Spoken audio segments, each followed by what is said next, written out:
And I know they really wish we would fall till we fall. I'm the big bad wolf, is a full moon, y'all. Hey guys, Wolfster back here today, and today we are talking about The Walking Dead. I haven't made these two episodes. I was going to put 4 and 5 together because 4 wasn't very special, but 5 was. I was going to mix the two and make it all one Aftermath talk show here for you guys. And if you don't want to hear any spoilers, please click away from this video because I'm talking about everything that happened in episode 4 and 5. So if you did not see episode 4 or 5, then please go away. So anyway, guys, in episode 4, Negan showed up to Alexandria to Rick's group, and as he came in, he had Rick hold Lucille, the bat that killed Abraham, and Glenn. He had Rick hold it the whole entire time, which was really overkill for Rick. And Negan came in, took all of his guns, but left them with all of his food. He took all of the guns, and 2 of the guns were on the armory page, the armory list. And Negan was going to kill the girl in the armory who took count of everything and made sure everything was safe. So Rick said, give her a chance, let me find the guns. Rick went and found the guns in this guy's house. And he found the guns, gave them back to Negan, and that was about it for that. The girl was left free, Negan didn't kill her. And then Ian, I think I say her name, E-N-I-D, the girl that Carl always saves, she had a bunch of balloons and she was going through the town with them as Negan's group was there, and the one guy from Negan's group took the balloons from her, and he kept telling her to say please to get them back. She said it like 3 or 4 times, and then he finally gave them back, and then the guy said watch what you say or do, or something like that. And then towards the end, Negan was about to leave, and then Michonne came back from hunting. She got her deer, and she had the rifle that they hid in the chimney that was not recorded in the armory. So Rick asked Negan to give him a second, and he did after Rick asked him twice. And then Rick went to Michonne, got the rifle, and gave it to Negan, and Negan very appreciated that because he said that's a great way to build a relationship and stuff like that. And then Daryl came out and with Negan's group, and Rick asked Negan if Daryl could stay, and Negan was like, well, let's see if Daryl could plead his case. He looked at Daryl, and Daryl didn't look at Rick. Daryl looked down at Negan's feet and was blinking in Morse code. Supposedly, this is a big theory that everyone's going on about, but I believe it too, because the Morse code in The Walking Dead is wrong. It's not the actual Morse code. It's actually kind of mixed up. And they were communicating by Morse code, I believe, and if you do the Morse code right and you count Daryl's blinks, the long and short blinks, he's saying I east, which means Daryl is east, as in I east. And he's given Rick more of an idea where Negan's group is at, so he can kind of help out, because it looks like Daryl is doing shit and not even wearing his clothes. But then at the end, Negan's group left and everyone was still there. And then the guy that hid the guns from the armory was talking to Rick at the end and was saying stuff that really pissed off Rick, and saying how Rick isn't doing anything good and how everyone's safe, and then he said something about Glenn and Abraham, and Rick stopped, and Rick said, if you say something like that again to me, I'm gonna knock your punch your jaw and knock your teeth out if you ever say that again. And he said, do you understand? And he walked away, and the guy just stood there speechless. Now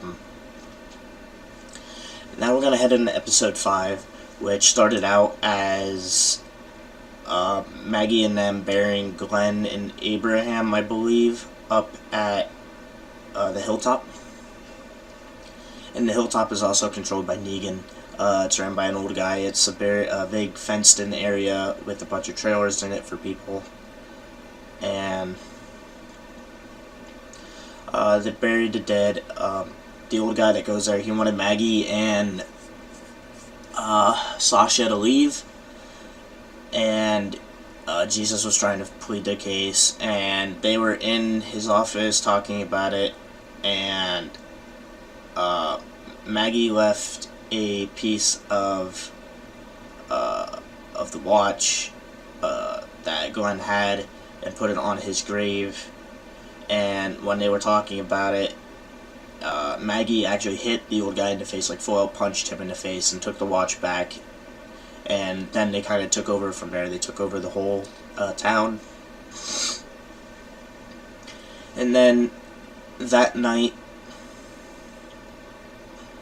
no, this was before. That happened after. But the night before that, that happened, Maggie and them were on the trailer, and Negan's group put a car in the middle of the area.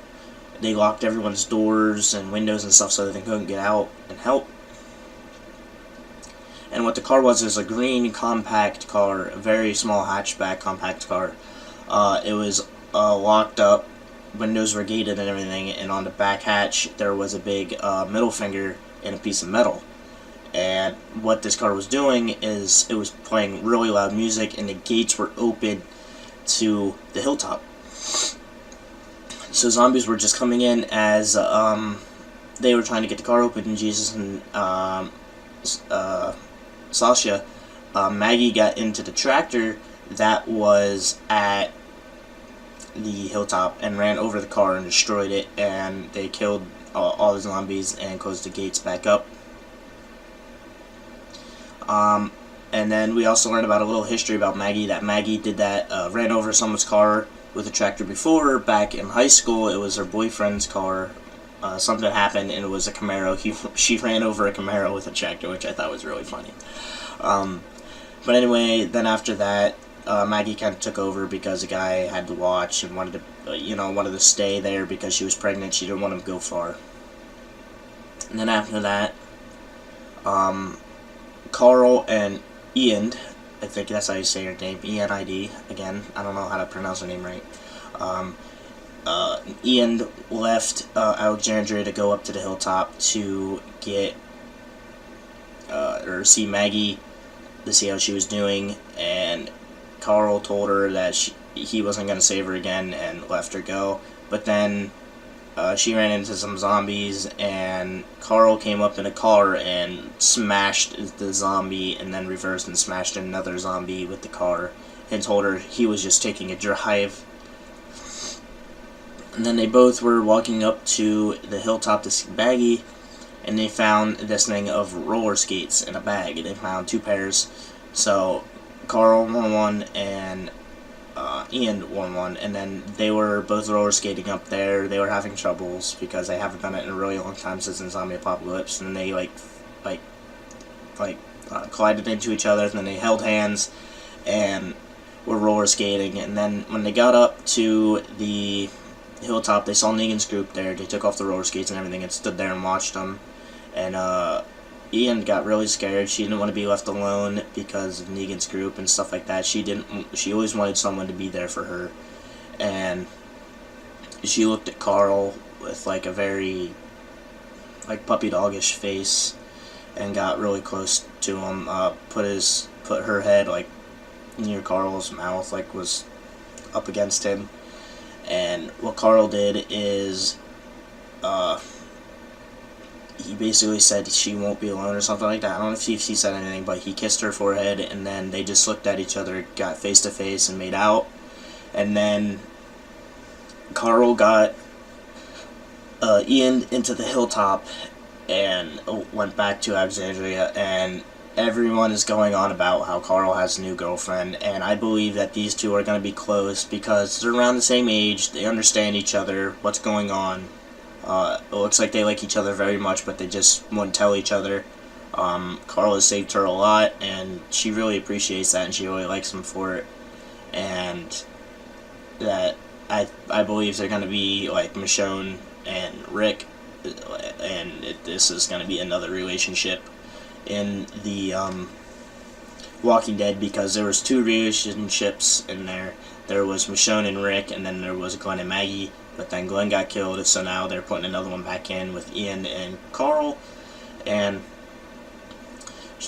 she got up, Ian got in the hilltop, saw Maggie, put balloons on Glenn and Abraham's graves, and did everything for them. And she was happy to see Maggie, and the Maggie gave Ian the watch that Glenn had to her for memorize, because Maggie didn't want anything to memorize Glenn the way he died, because that was very tragic. He didn't have to die that way. But then I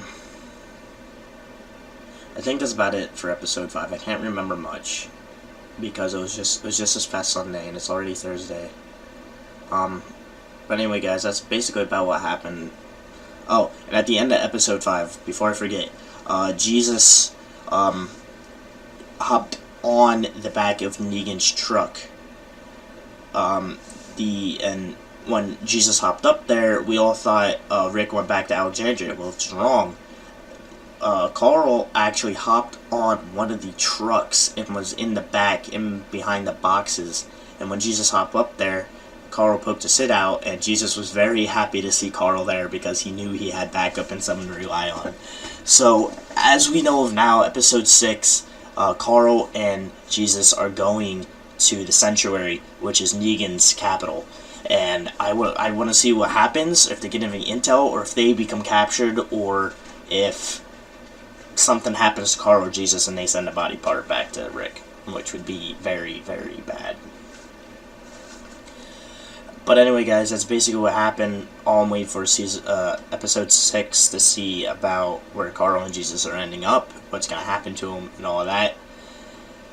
So anyway, guys, I hope you guys are enjoying this Walking Dead series, the Aftermath Talk Show, and I hope you guys go down in the comments, talk back to me, seeing what you guys think. I want to see what you guys think. I'll communicate you guys through the comments.